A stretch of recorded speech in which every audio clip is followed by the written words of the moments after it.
علیکم ناظرین، پروگرام سفر ہدایت کے ساتھ زبیر احمد حاضر خدمت ہے۔ آج کا یہ پروگرام ایک خصوصی پروگرام ہے جس کا عنوان ہے جہاد، اور اس سے متعلق جو بھی اس کے مسائل ہیں اس پر ہم آج گفتگو کریں گے۔ پروگرام میں تھوڑی سی تبدیلی ہم نے کی ہے کہ آج ہمارے ساتھ حسب معمول جناب ڈاکٹر خالد ظہیر صاحب تو تشریف رکھتے ہی ہیں۔ ڈاکٹر صاحب سے جہاد سے متعلق ان کا اوپینین سنیں گے، ان پہ بات کریں گے، لیکن ساتھ ہی ساتھ اس پروگرام میں ہم نے مدعو کیا ہے 3 دوسرے ہمارے ساتھ گیسٹ موجود ہیں۔ میں 1 بائی 1 ان کا تعارف کرواتا چلوں۔ ڈاکٹر خالد ظہیر صاحب کے ساتھ جو تشریف رکھتے ہیں جناب خالد راؤ صاحب۔ خالد صاحب سپریم کونسل تحریک محبان اولیاء کے ممبر ہیں۔ ان کے ساتھ تشریف رکھتے ہیں جناب سلمان ربانی صاحب۔ سلمان صاحب اسٹوڈنٹ ہیں جامعہ بنوریا کے، اس وقت یہ اپنے تعلیم کے آخری سال میں ہیں، اسٹڈی کر رہے ہیں وہاں پر۔ ان کے ساتھ تشریف رکھتے ہیں جناب محمد یونس عالم صاحب۔ یونس صاحب بھی جامعہ بنوریا کے اسٹوڈنٹ ہیں اور اپنے آخری سال میں ہیں، تعلیم کے آخری سال میں۔ ہم گفتگو کریں گے جہاد کے موضوع پر۔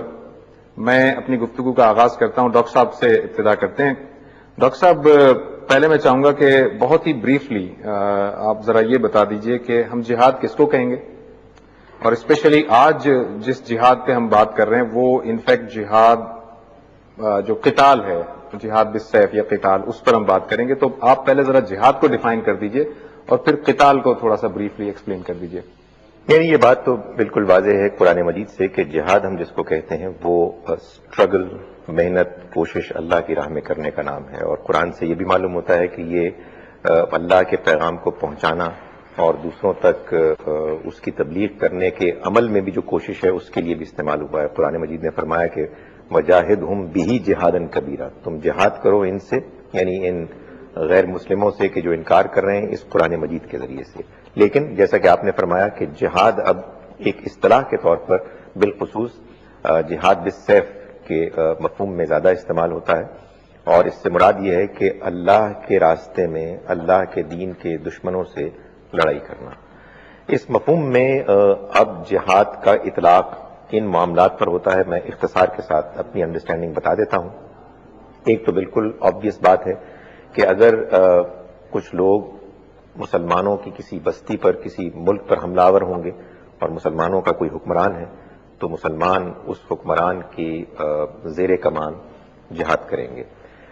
ایک یہ صورت ہو سکتی ہے کہ مسلمانوں کی حکومت اتنی مضبوط ہے کہ وہ اپنی طاقت کے ذریعے سے ان لوگوں سے لڑ سکتے ہیں کہ جو دوسروں کے لیے ان کے ایمان کو زبردستی مجبور کر کے منحرف کرنے کا ذریعہ بن رہے ہیں۔ تو جس کو کہتے ہیں نا ریلیجس پرسیکیوشن، فتنے کے استیصال کے لیے بھی مسلمانوں پر لازم کیا گیا ہے کہ وہ جہاد کریں، اگر ان کے پاس جہاد کرنے کے لیے مناسب ضروری طاقت، اسلحہ موجود ہے۔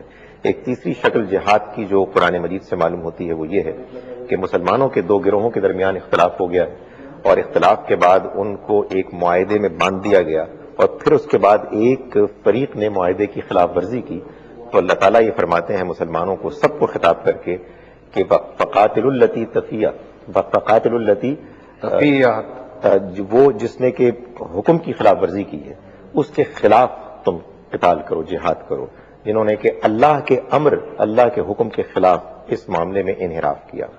یہ تو وہ تین شکلیں ہیں قتال کی کہ جو آج بھی مسلمانوں کے لیے اسی طرح سے لازم ہیں، بشرطے کہ وہ شرائط پوری ہوں کہ جن کا میں نے ذکر کیا، یعنی یہ کہ مسلمانوں کے پاس اتنی طاقت ہو کہ وہ قتال کر سکیں، ان کا حکمران موجود ہو، یعنی وہ کوئی منتشر الگ سے ٹولے کی شکل میں جہاد نہ کریں۔ تاہم ایک جہاد وہ ہے کہ جس کے بارے میں مجھے یقین ہے کہ کچھ بحث ہوگی، اور وہ قرآن مجید میں اس کا ذکر ہوا ہے کہ جس کے مطابق اللہ کے پیغمبر صلی اللہ علیہ وسلم کے ساتھ مل کر اللہ کے دین کے غلبے اور اس دین کے مخالفین کو سزا کے طور پر اللہ تعالیٰ نے پیغمبر کے ساتھیوں کو جہاد کا حکم دیا۔ چونکہ یہ جہاد اللہ تعالیٰ کی اس سنت اور اس فیصلے کے مطابق ہوا کہ جس میں وہ اللہ کے رسول کے انکار کرنے والوں کے انکار کے جرم میں ایک حکم کے طور پر دیتا ہے، اور اس طرح کا معاملہ سورہ توبہ میں ہے کہ تم ان مشرکوں کو قتل کرو جہاں کہیں بھی ان کو پاؤ، اور ان کو پہلے الٹیمیٹم دے دیا گیا کہ ان کو 4 مہینے محترم مہینوں کے لیے چھوڑ دو اور پھر جہاں کہیں ان کو پاؤ تم قتل کرو. اس میں ان کو چھوڑا اسی صورت میں جائے گا کہ جب وہ نماز قائم کریں، زکوٰۃ ادا کریں، تو پھر خلو سبیلہم، تو پھر ان کو چھوڑ دو. یہ وہ جہاد ہے کہ جو رسول کی رسالت کی اس مشن کے ساتھ نتھی ہے، یعنی اس کے ساتھ منسلک ہے، کہ جو ظاہر ہے کہ وہ اپنے زمانے میں اکمپلش کرتے ہیں. میرے اور آپ کے لیے اس دور میں اس بات کا ظاہر ہے کوئی امکان نہیں کہ ہم اپنے طور پر یہ طے کریں کہ ہم نے دین کے پیغام کو اتنے واضح طریقے تک سے پہنچا دیا ہے کہ اب اللہ کا عذاب اس کے مخالفین کے لیے لازم آ گیا ہے انکار کے نتیجے میں. چنانچہ یہ وہ چیز ہے کہ جو قرآن مجید میں اس کا ذکر ہے، اور اسی پہلو سے ذکر ہے کہ ہم اس کو اللہ کے رسول کے اس مشن کے ساتھ مانتے ہیں.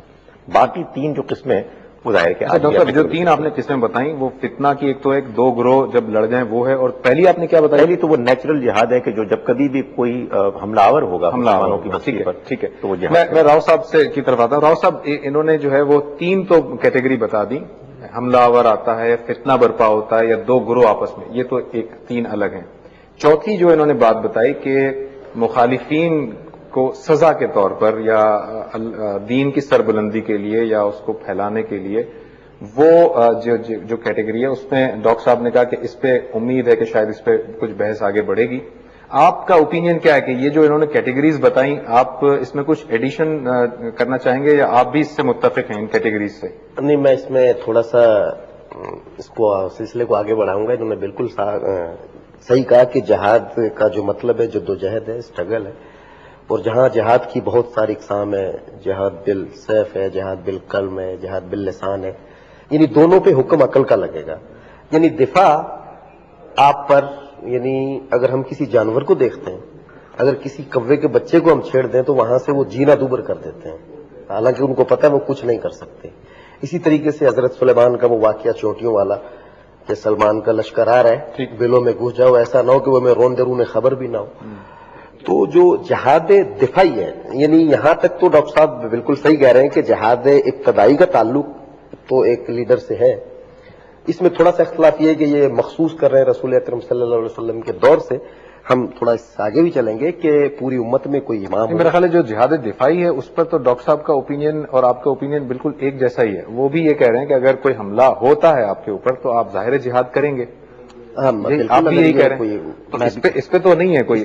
میں چاہ رہا ہوں جس پر ہمارا کوئی جو چوتھی کیٹیگری انہوں نے بتائی جس پر ان کا اوپینین تھوڑا ڈفرینٹ ہے اور آپ کا ڈفرینٹ ہے، اس پر ہم بات کرتے ہیں. تو وہ جو ہے حکم عقل کے تابع ہیں دونوں چیزیں نا.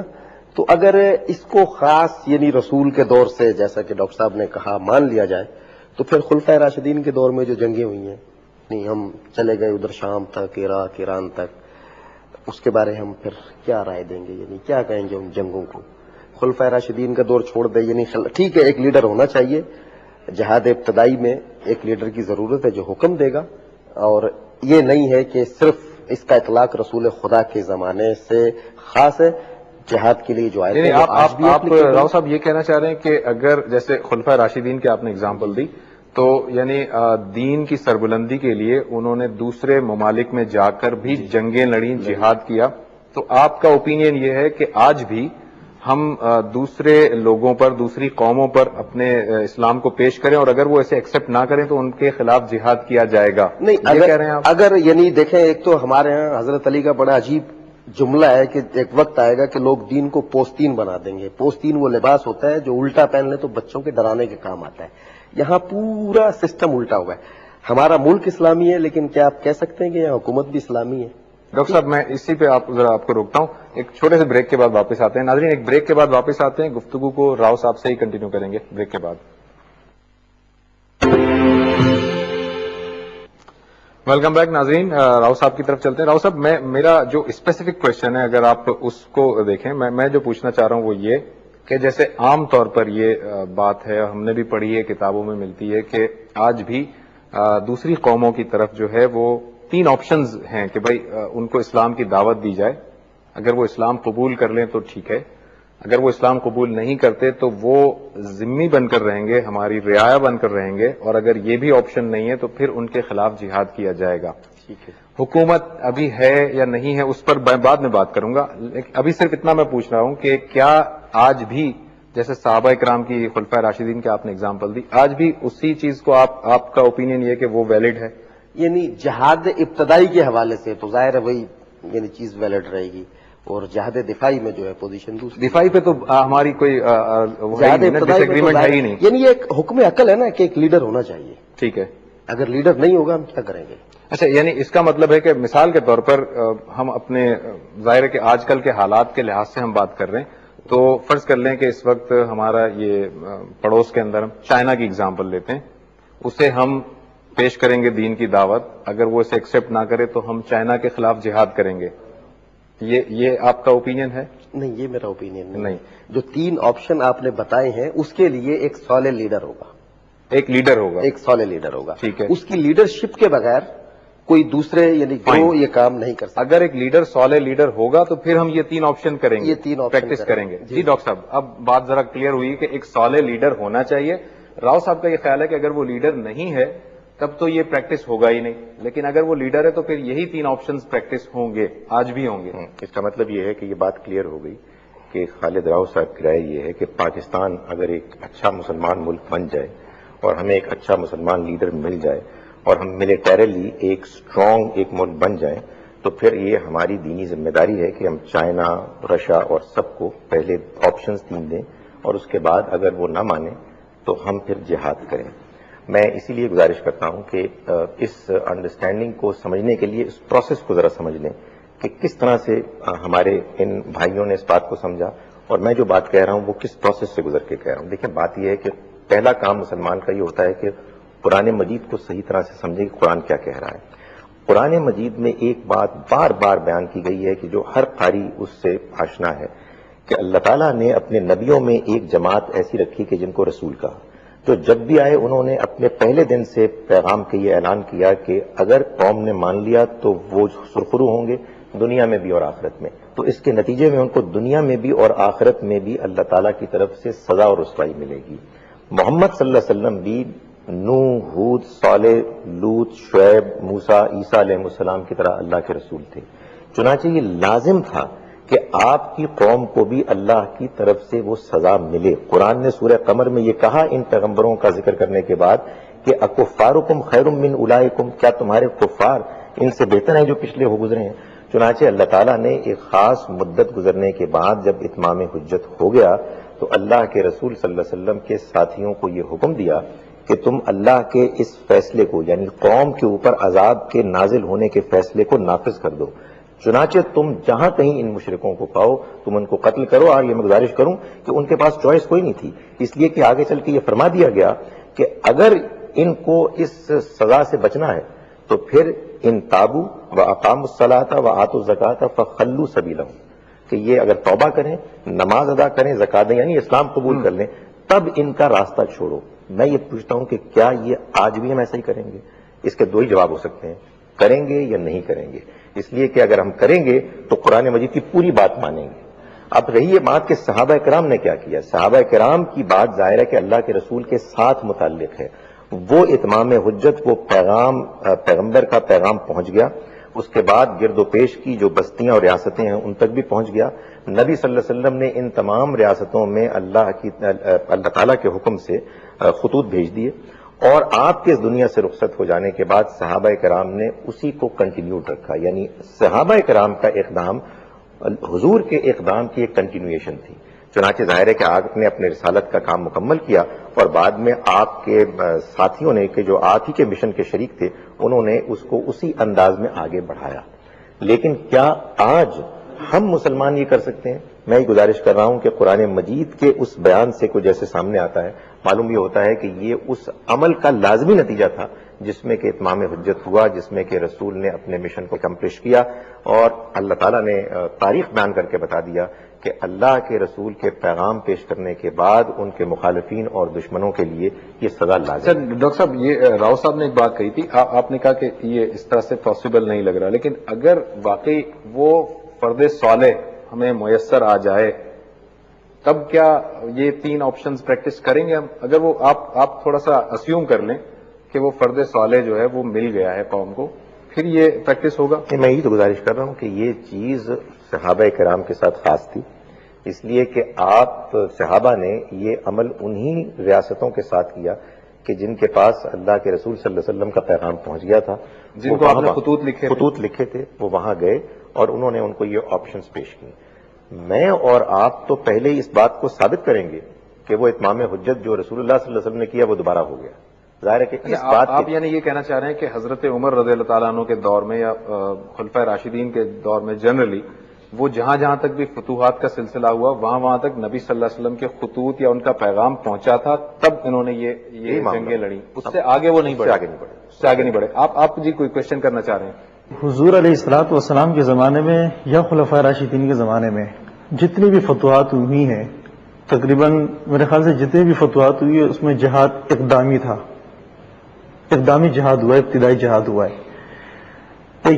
اسی بات کے تناظر میں یہ بات کرنا چاہ رہا ہوں کہ حضور علیہ الصلوۃ والسلام نے جو بھی اقدامی جہاد کیا، اول تو انہوں نے کثرت اور قلت کا اعتبار نہیں کیا، جہاد کیا. دوسری بات یہ کہ ڈاکٹر صاحب نے کہا کہ حضور علیہ الصلوۃ والسلام کے ساتھ کچھ چیزیں خاص تھیں، ٹھیک ہے وہ حضور علیہ الصلوۃ والسلام کے ساتھ خاص ہو گئیں، لیکن بعد میں جب صحابہ کرام رضوان اللہ تعالیٰ علیہم اجمعین آئے تو وہ چیز ان کے ساتھ کیوں خاص ہوئی کہ پھر ہمارے ساتھ خاص نہیں ہے، کیونکہ وہی کا سلسلہ تو منقطع ہو گیا. ٹھیک ہے. تو میرا عرض کرنے کا مقصد یہ ہے کہ اس طرح تو پھر حضور علیہ الصلوۃ والسلام کے بہت سارے اعمال ایسے ہیں کہ جس کو ہم اس بنا پر چھوڑ سکتے ہیں کہ یہ حضور علیہ الصلوۃ والسلام کی خصوصیت ہی تھی. ٹھیک ہے، بالکل. آپ کو دوسری بات، آخری بات میری یہ کہ کیا ہم کسی اقدامی جہاد ہم صرف اس لیے نہ کریں کہ ہمارے پاس وہ میجورٹی نہیں ہے یا ہمارے پاس قوت نہیں ہے، ہمارے پاس فورس نہیں ہے، تو اس چیز کا اعتبار میرا خیال ہے انہوں نے فورس کی ابھی بات ہی نہیں کی ہے، یہ تو اتمام حجت پہ بات کر رہے ہیں. لیکن بہرحال آپ کا کوشچن سمجھ میں آ گیا. ایک بریک پہ جانا ہے ہمیں، بریک سے واپس آتے ہیں پھر اس پہ آتے ہیں مزید. ناظرین ایک بریک کے بعد واپس آتے ہیں اور گفتگو کنٹینیو کریں گے بریک کے بعد.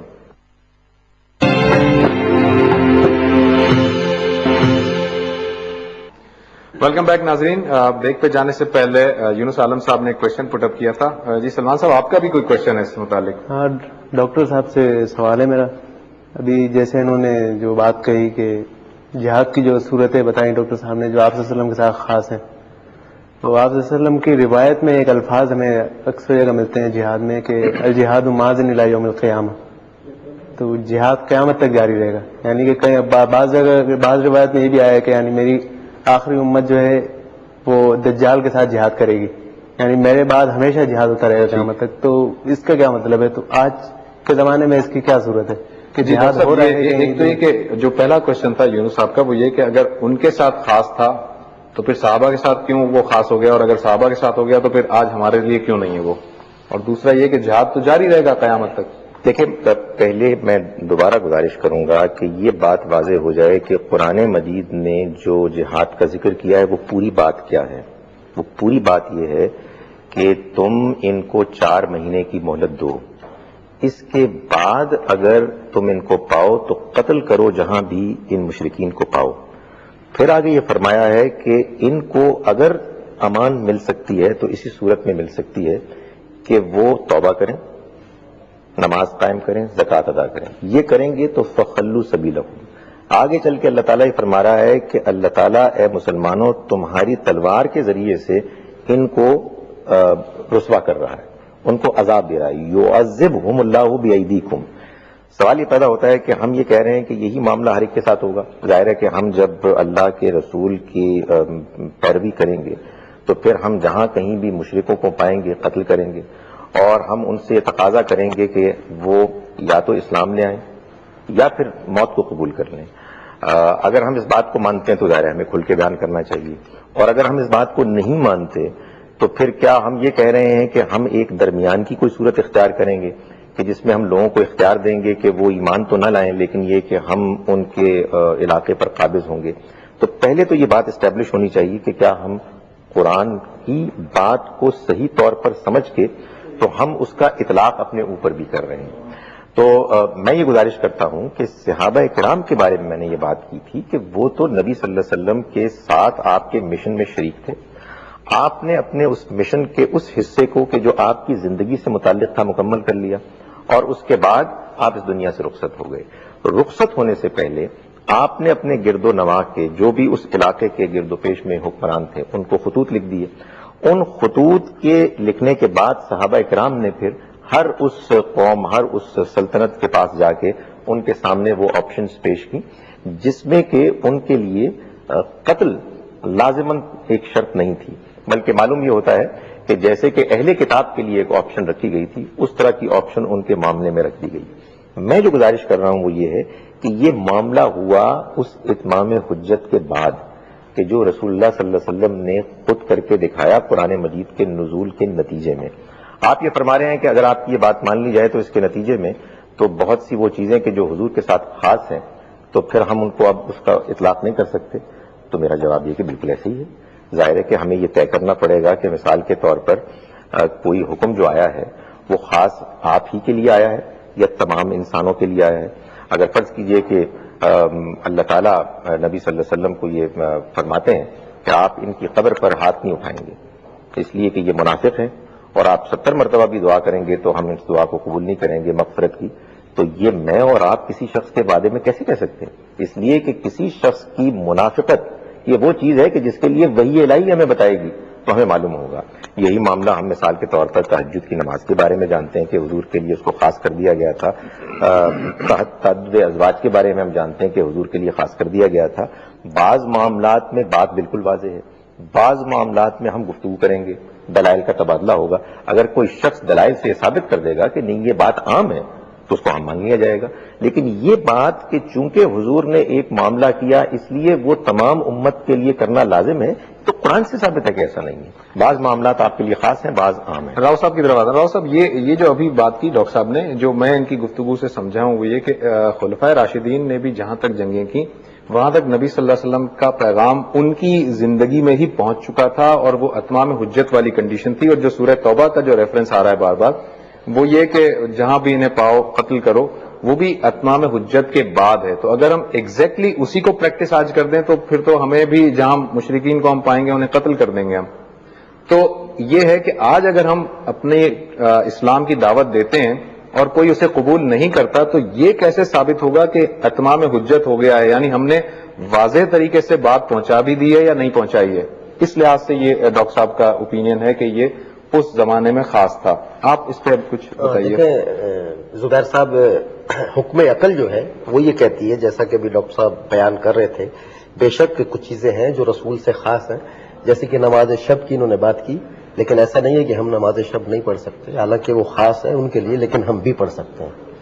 دوسری بات یہ کہ ہمیں یہ دیکھنا پڑے گا کہ ہمارے پاس کوئی ایسی دلیل ہے کہ جہاد کے حوالے سے جو آیتیں ہیں وہ صرف رسول کے لیے خاص ہیں یا ان میں دوسرے مومنین کے لیے حکم ملتا ہے۔ جب ان کے لیے دوسرے یعنی مومنین کے لیے حکم ملتا ہے تو ہمیں یہ دیکھنا ہوگا کہ ہمارے لیے حجت رسول خدا کی ذات ہے، یا تو یہ کہیں کہ بس یہ رسول سے خاص ہے، یعنی ان کے دور میں یہ اپلیکیبل ہے، اس کے بعد پھر صحابہ کے دور میں بھی اپلیکیبل نہیں ہے اور آج کے دور میں بھی اپلیکیبل نہیں ہے۔ لیکن اگر وہ صحابہ کے دور میں آیت اپلیکیبل ہے تو آج بھی اگر کوئی صالح قیادت، اچھا چلیں، آپ نے بات اپنی جو دلیل کی ابتدا کی وہ حکم عقل سے اپنے ابتدا کی، میں اس عقل ہی کی بات کرتا ہوں۔ مان لیتے ہیں تھوڑی دیر کے لیے کہ ایک صالح فرد ہمیں میسر ہے اور وہ سب کچھ موجود ہے جو سینیریو ہم کہتے ہیں، اور اس کے بعد چونکہ وہ حکم جہاد کا وہ خاص نہیں ہے، آج بھی اپلیکیبل ہے، تو عقل یہ کہتی ہے کہ ہم صالح فرد کی رہنمائی میں کسی قوم کی طرف دعوت پیش کریں گے، اور اگر وہ اسے نہیں مانے گی تو اسے ذمہ بن کر رہنا پڑے گا، اور پھر بھی نہیں ہوگا تو ہم اس کے خلاف جہاد کریں گے۔ تو بالکل یہی معاملہ، عقل تو یہ ہے کہ جیسا ہم دوسروں کے لیے سوچتے ہیں پھر دوسرے بھی ویسا ہی ہمارے لیے بھی سوچیں۔ تو آج اگر امریکہ ہمارے اوپر دھاوا بول دیتا ہے اور ہمیں مارتا ہے اس بنا پر کہ ہم مسلمان ہیں، تو اس کا مطلب وہ بھی ٹھیک کر رہا ہے اپنی عقل کے حساب سے، کیونکہ اگر آج ہم اس کی جگہ ہوتے تو ہم بھی ان کے ساتھ وہی کرتے۔ میں یہ جو کہنا چاہ رہا ہوں وہ یہ ہے کہ آج اگر ہماری بھی پوزیشن ویسی ہی ہوتی تو ہم بھی عیسائیوں کے ساتھ اور یہودیوں کے ساتھ وہی معاملہ کرتے جو آج وہ ہمارے ساتھ کر رہے ہیں۔ وہ صالح فرد اگر ہمارے پاس موجود ہے اور پاکستان میں اسلامی نظام بھی قائم ہے اور ہماری طاقت اور ہماری ٹیکنالوجی بالکل ایسی ہے سپوز جیسے کہ ایک سپر پاور کی ہوتی ہے، تو ہم بھی ہمارے ارد گرد کی جو ریاستیں ہیں ان تک اپنی دعوت پہنچائیں گے، اور وہ دعوت پہنچانے کے نتیجے میں اگر وہ اسے نہ مانے تو ہم ان پر حملہ کریں گے۔ یہی آپ کا اوپینین ہے؟ اگر قیادت صالح ہے، میں وہی کہہ رہا ہوں، اگر قیادت صالح ہے ہم ان پر حملہ کریں گے، ٹھیک ہے۔ اب عقل کا تقاضا یہ ہے کہ اس وقت ہماری وہ کنڈیشن نہیں ہے، اس وقت دوسرے اقوام کی وہ کنڈیشن ہے. اب وہ اگر مسلمانوں کی ریاستوں پر حملہ کرتے ہیں اور ان کو نیست و نابود کرتے ہیں، اسی بنا پر ہی تو کرتے ہیں نا کہ ہم اللہ کا نام لینے والے ہیں، تو وہ بھی یعنی کہ وہ ٹھیک کرتے ہیں کہ ان کو گھروں سے نکالا جاتا ہے، اس میں ان کا قصور بھی بتایا گیا ہے. جی. تو وہ یعنی وہ صحیح ہے، ان کا قدم بھی اس وقت جو ہو رہا ہے وہ ٹھیک ہے.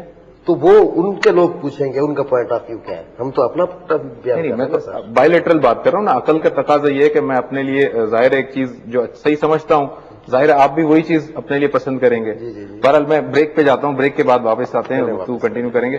ناظرین ایک بریک پہ جا رہے ہیں، بریک کے بعد واپس آتے ہیں، اسی سلسلے کو آگے بڑھاتے ہیں بریک کے بعد. ویلکم بیک ناظرین. جی راؤ صاحب سے ہماری گفتگو جاری تھی اور دلائل یہ تھے کہ اس وقت جو سناریو ہے، سپر پاور جو ہیں اور وہ اسلامی حکومتوں پر حملے کرتے ہیں، کیا یہ بھی بات درست ہے؟ ایسا ہونا چاہیے سر؟ تو اگر ہم جاتے ہیں تاریخ میں دیکھتے ہیں تو عبداللہ ابن ابئی کو قریش نے لیٹر لکھا تھا اور دھمکی یہاں تک لگائی تھی کہ اس شخص کو ہمارے حوالے کر دو ورنہ ہم تمہاری عورتوں پر تصرف کریں گے. اس زمانے میں بھی ایسا ہوا ہے، رسول خدا کی ذات موجود تھی. ٹھیک ہے جناب. تو وہ اگر اپنے حساب سے ہم پہ حملہ آور ہوتے ہیں تو ان کا منشور کیا کہتا ہے، ان کی پالیسی کیا کہتی ہے؟ پالیسی کی بات ہی نہیں ہو رہی، بات تو ابھی عقل کی ہو رہی ہے. ابھی ہم پالیسی کی بات ہی نہیں کر رہے. عقل کی، آپ نے عقل کی بات کی نا. جی. ہماری عقل اگر یہ کہتی ہے تو ظاہر ہے عقل ان کی بھی اسی طرح سوچتی ہوگی. میں تو عقل کی بات کر رہا ہوں، اس لحاظ سے سوچ رہا تو وہ ہوں. کر سکتے پالیسی اور اس کی بات نہیں کر کر رہا. سکتے ہیں اور کر رہے ہیں. اور ہمیں اخلاقی طور پر اس پہ کوئی اعتراض بھی نہیں ہونا چاہیے، اس لیے کہ ہم نے بھی یہی سیکھا ہے، وہ بھی کچھ کر رہے ہیں. آپ اس میں کچھ ایڈ نہیں، کرنا میں چاہیں اس گے؟ چیز کی جی ایک منٹ. جی راؤ صاحب کچھ کہنا چاہ رہے ہیں. جی راؤ میں صاحب. یہ ڈاکٹر صاحب نے جو کہا اس بات کی وضاحت کر دوں کہ دیکھیں ہم عقل کے مطابق یہ سوچ رہے ہیں کہ اعتراض کیا کہ آج اگر کوئی سال قیادت موجود ہو تو یہ اعتراض اس پہ کیا جا رہا ہے. نہیں راؤ صاحب، میں جو کہنا چاہ رہا ہوں، غالباً میں شاید آپ کو سمجھا نہیں پا رہا. میں یہ کہنا یہ چاہ رہا ہوں کہ میں اپنے دین کو اگر صحیح سمجھتا ہوں، حق سمجھتا ہوں، میں مسلمان اگر نہیں ہوں، میں اپنے دین کو صحیح سمجھتا ہوں، اسی لیے نہیں ہوں نا مسلمان. آپ مسلمان ہیں، آپ اپنے دین کو ٹھیک سمجھتے ہیں، اس لیے آپ مسلمان ہیں، میں نہیں ہوں. تو اب کیا ہوگا کہ آپ اگر اپنے دین کو مجھ پر پیش کریں گے اور میں اسے نہیں مانوں گا اور آپ مجھ پر حملہ کریں گے تو یہی سیم حق میں بھی تو رکھتا ہوں نا کہ میں اپنا دین آپ کو پیش کروں اور آپ اسے نہ مانیں تو آپ پر حملہ کریں. زبیر صاحب اس پہ ایک بات تو کہوں، اس میں برا ماننے کی تو بات پھر نہیں ہوگی نا. اگر آپ ایسا کریں گے تو میں بھی ایسا کر رہا ہوں، اس میں برا تو نہیں مانیں گے. کوئی برا ماننے کی بات نہیں ہم. یہی میں پوائنٹ کرنا چاہ رہا ہوں. تو اس کا مطلب آج اقوام عالم جو کچھ کر رہے ہیں اس میں مسلمانوں کو برا ماننے کی ضرورت نہیں ہے. مسلمانوں کو برا ماننے کی ضرورت نہیں ہے، لیکن جہاد دفاعی کو ڈاکٹر صاحب نہیں تو جی. ہم ان پہ حملہ کریں گے تو ان پہ دفاع واجب نہیں ہے کیا؟ ہم اگر ان پہ تصرف کریں گے یا ہم ان پہ حملہ آور ہوں گے تو ان پہ دفاع واجب نہیں ہے، وہ دفاع نہیں کریں گے. آج جب وہ ہم پہ حملہ کر رہے ہیں تو ہم چھوڑ دیں دفاع کو، ترک کر دیں. دفاع بالکل کریں گے. وہ بات صرف میں سوچ کی کر رہا ہوں کہ کیا وہ جو کر رہے ہیں وہ ٹھیک ہے.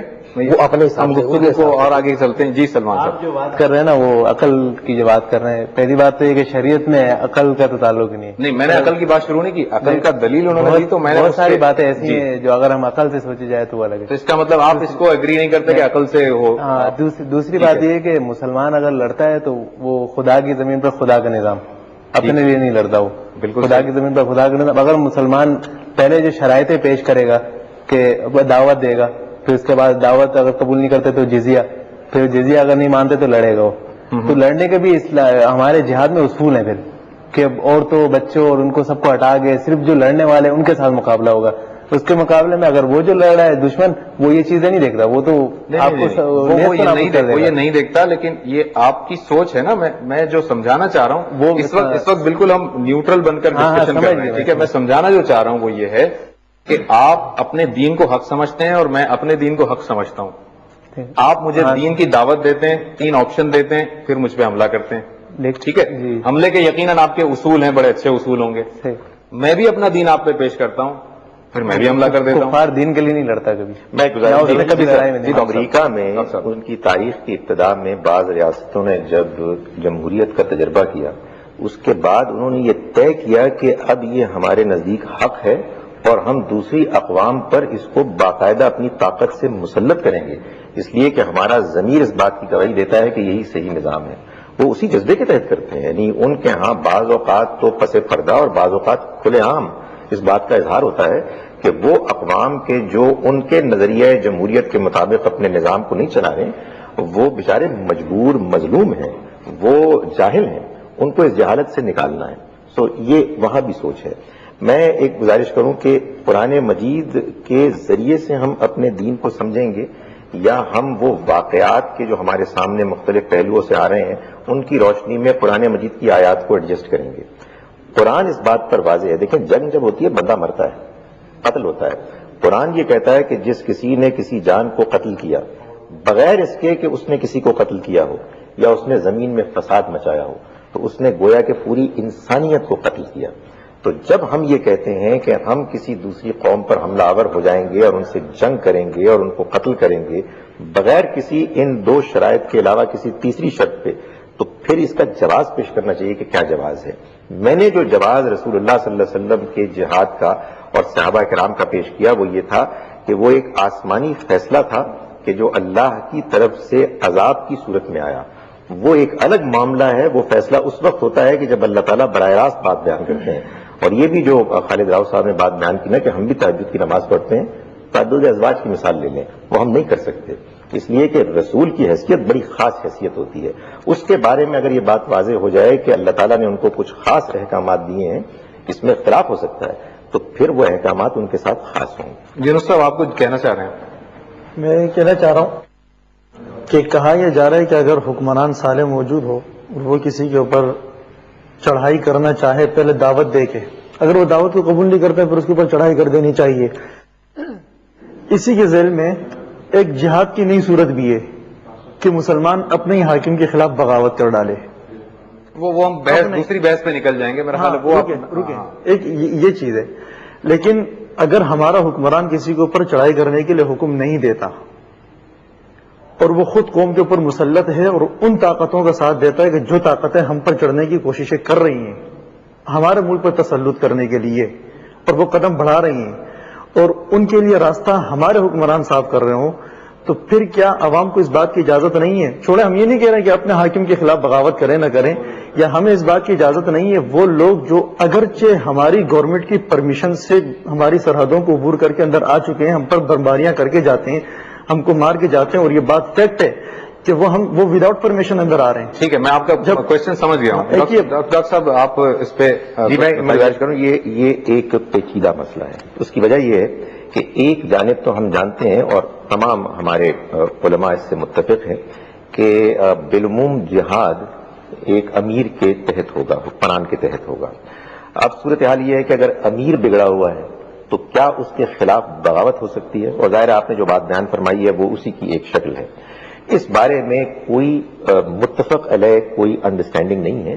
البتہ اس میں بعض لوگ یہ رائے قائم کر سکتے ہیں کہ اگر اس امیر کے مقابل میں کسی اور کی قیادت پر مسلمانوں کا بالعموم اتفاق ہو جائے تو پھر اس کا جواز پیدا ہو سکتا ہے. البتہ اس میں بھی عام طور پر یہ کہا گیا ہے کہ حتی الامکان کوشش کرنی چاہیے کہ کم سے کم خون بہے.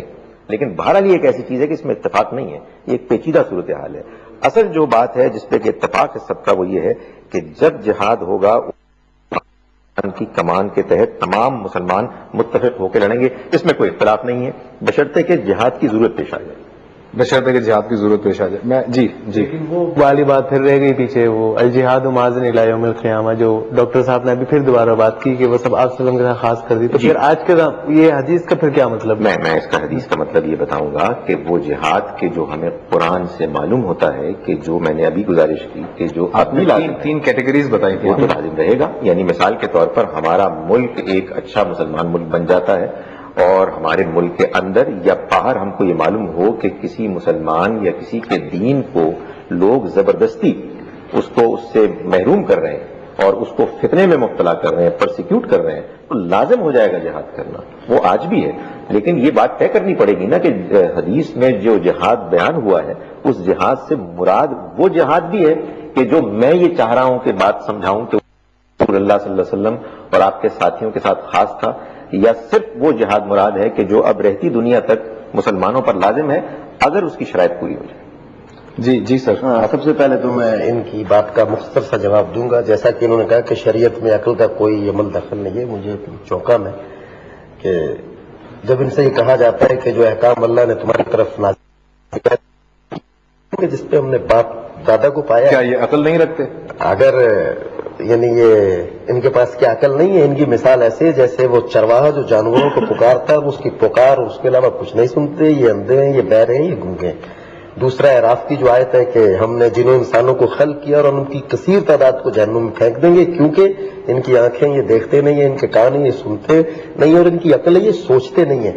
شریعت میں عقل کا کوئی دخل نہیں ہے. یہ مجھے انتہائی ایک نہیں، میرا کہنے کا مطلب یہ تھا کہ جب شریعت کا کوئی حکم آ گیا تو وہاں پہ پھر عقل ختم ہو گئی. مطلب یہ تھا کہ وہاں پہ پھر عقل بہت ساری ختم ہو چیزیں گئی. ایسی ہیں جو آپ کی سوچ میں، آپ کی سمجھ میں نہ آ سکتی ہوں، لیکن اللہ تعالیٰ اور اس کا رسول بہتر جانتا ہے کہ اس کی مصلحت کیا ہے. وہ غالباً یہ کہنا چاہ رہے تھے جب حکم کس لحاظ سے، یعنی کوئی ایسا حکم آ جاتا ہے لیکن جو آپ کی عقل، لیکن دین کو سمجھنے کے لیے بھی عقل استعمال کریں گے، یہ تو ہے نا. دین کو بالکل. اور اگر وہ بات سمجھ میں آ گئی عقل سے کہ یہ دین کا حکم ہے تو پھر ٹھیک ہے. پھر اگر فرض کیجئے کہ ہماری عقل کوئی اور چیز بھی کہہ رہی ہے، میں سمجھتا ہوں کہ دین تو عقل سے ماورا کوئی چیز ہے ہی نہیں. بالکل صحیح ہے. یعنی عقل کے خلاف شاید دین کوئی حکم نہیں. میرا خیال ہے ہم شاید ہمارے پاس وقت کم ہے اور ہم آج اس کو سمیٹ نہیں سکیں گے جہاد کی ڈسکشن کو. جہاد کا ٹاپک بہت ہی وائڈ ہے اور انشاءاللہ کسی اور نشست میں اس پہ مزید گفتگو کریں گے. ابھی ہم نے تھوڑی سی بات ہی کی ہے اور وقت ختم ہوا چاہتا ہے. ڈاکٹر صاحب آپ کا بہت بہت شکریہ، میں آپ کا شکر گزار ہوں. راؤ صاحب آپ کا بہت شکریہ، سلمان صاحب آپ کا شکریہ، یونس صاحب آپ کا بہت شکریہ. ناظرین، ہمارے پروگرام کا وقت ختم ہوا چاہتا ہے. جہاد کا موضوع تو ہم نے لیا تھا لیکن اس کے اتنے مباحث ہیں اور اس میں اتنے دلائل ہیں اور دونوں جانب کے دلائل اپنی اپنی جگہ پر ہیں، لیکن ایک کنٹینیو نشست جب تک نہ ہو اس میں تفصیلی بحث نہیں آگے بڑھ سکتی ہے. کوشش کریں گے کہ اس پروگرام کے اس ٹاپک کو مزید کسی دوسرے ایپیسوڈ میں ہم اٹھائیں اور اس پہ مزید بات کو آگے بڑھائیں. تب تک کے لیے زبیر احمد کو اور سفر ہدایت کی ٹیم کو اجازت دیجیے. اللہ حافظ.